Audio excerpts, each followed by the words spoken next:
विरोधकांनी मला पंतप्रधान पदाची ऑफर दिली होती। नागपूरमध्ये पत्रकारांच्या कार्यक्रमामध्ये बोलताना केंद्रीय मंत्री नितीन गडकरी यांचा गौप्यस्फोट। पंतप्रधान होणं हा माझ्या आयुष्याचा उद्देश नाही, तर विरोधी पक्षातल्या ज्येष्ठ नेत्यांकडून पंतप्रधान पदाचा प्रस्ताव आल्याचाही नितीन गडकरींकडून दावा। गडकरींकडे कोणी भूमिका मांडली असेल तर त्यात गैर काय? ठाकरे गटाचे खासदार संजय राऊत यांचा राऊतांना सवाल।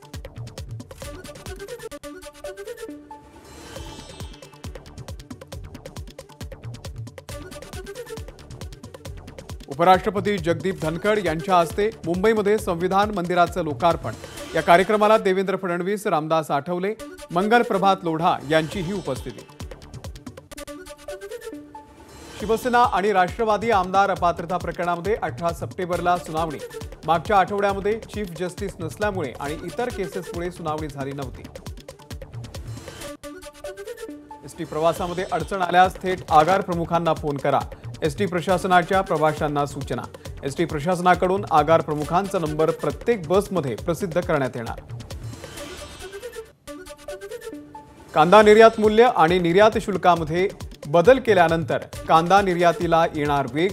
Sri Lanka, Bangladesh, gulf country, Malaysia या देशांमधून कांद्याच्या मागणीला सुरुवात। कांदा निर्यातदारांची माहिती। UIDAIनं पुन्हा वाढवली डेडलाईन। 14 डिसेंबरपर्यंत आधार अपडेट विनाशुल्क होणार। 2 दिवसात चांदीच्या किमतीमध्ये 7,000 रुपयांनी वाढ। किलोचा दर 91,000 रुपयांवर। सोनंही 2,000 रुपयांनी महागलं।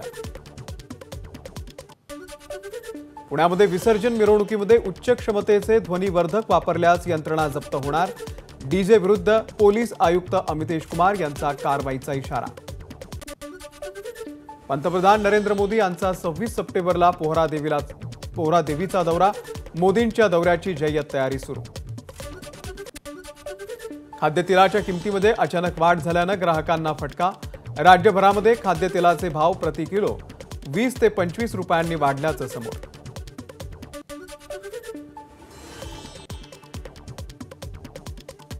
शेतकऱ्यांच्या खिशामध्ये 4 पैसे येत असतील तर सर्वसामान्यांनी थोडीफार कळ सोसावीच।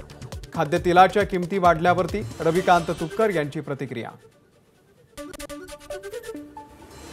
भंडारा जिल्ह्यातील सर्व तलाव, धरण, नदी, नाले दुथडी भरून वाहू लागले।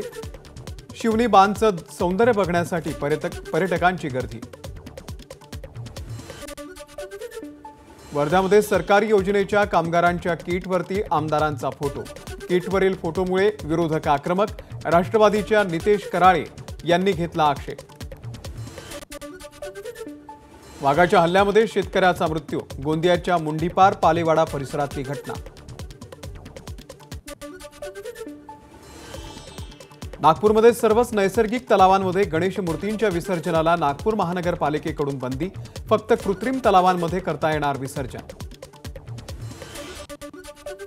सलग 9व्या दिवशी लालबागच्या दर्शनासाठी भाविकांची गर्दी। आज रविवार असल्यामुळे मोठ्या संख्येने भाविक गणपतीच्या चरणी। लालबागच्या राज्याच्या राजेशाही विसर्जन मिरवणुकीची जोरदार तयारी सुरू।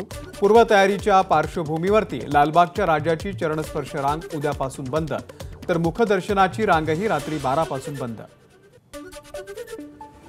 सिद्धिविनायक मंदिरामध्ये गणपती बाप्पाच्या चरणी अर्पण झालेल्या सोन्याच्या अलंकाराचा लिलाव।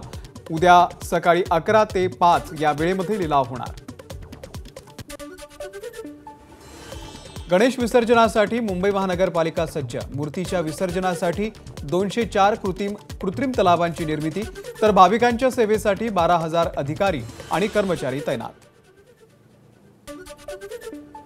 ठाण्यामधल्या श्रीरंग सोसायटीमध्ये साकारला मुंबई लोकलवरती आधारित देखावा। जबाबदार प्रवासी म्हणून कसा प्रवास करावा या देखाव्यातून दिला सामाजिक संदेश। राहुल गांधी यांच्या विरोधात मुंबईभर बॅनरबाजी। भाजप ओबीसी मोर्चाच्या वतीनं राहुल गांधींच्या आरक्षण विरोधी कृतीचा निषेध। वरळी, दादर आणि घाटकोपरसह विविध ठिकाणी राहुल गांधींच्या विरोधात बॅनर। भिवंडी ग्रामीण विधानसभा परिसरामध्ये ठाकरे गटाच्या जनसंपर्क कार्यालयाचं उद्घाटन। शरद पवार गटाचे खासदार सुरेश म्हात्रे आणि शिवसेना जिल्हा प्रमुख विश्वास थळे यांच्या हस्ते कार्यालयाचं उद्घाटन। मुंबईच्या दहिसर परिसरामध्ये पश्चिम द्रुतगती महामार्गावरती हिट अँड रनची घटना, भरधाव कारची दुचाकीला धडक, यामध्ये 17 वर्षाच्या तरुणाचा जागीच मृत्यू, अपघातानंतर कार चालक फरार. विक्रोळी गोदरेज महामार्गावरती कारचा भीषण अपघात, मुंबई ईस्टर्न एक्सप्रेस हायवेवरती झालेल्या भीषण कार अपघातात 6 जण गंभीर जखमी.